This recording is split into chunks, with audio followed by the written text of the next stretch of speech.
Awit, Kabanata 28. Tagapagtanggol kong Yahweh, ako'y nananawagan, sana'y iyong pakinggan itong aking karaingan. Kung katugunan ay hindi mo ibibigay, para na rin akong nasa daigdig ng mga patay. Pakinggan mo sana ang paghingi ko ng saklolo, kapag itinataas ang kamay ko sa iyong banal na templo. Huwag mo akong ibilang sa mga masasama, na pawang kalikuan ang mga ginagawa. Kung magsalitay parang mga kaibigan, ngunit sa puso'y may pagkamuhing taglay. Parusahan mo sila sa kanilang ginagawa, pagkat mga gawa nila'y pawang masasama.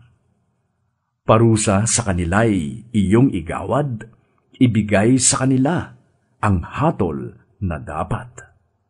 Mga gawa ni Yahweh ay di nila pinapansin, mabubuti niyang gaway ayaw intindihin. Kaya't sila'y kanyang pupuksain at hindi na muling pababangunin. Si Yahweh ay dapat purihin, dininig niya ang aking mga daing. Si Yahweh ang lakas ko at kalasag, tiwala ko'y sa Kanya nakalagak.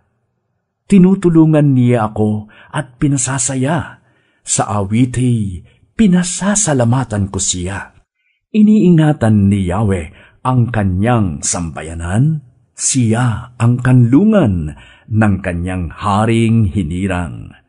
Iligtas mo, Yahweh, ang iyong bayan, ang mga sa iyo ay iyong basbasan.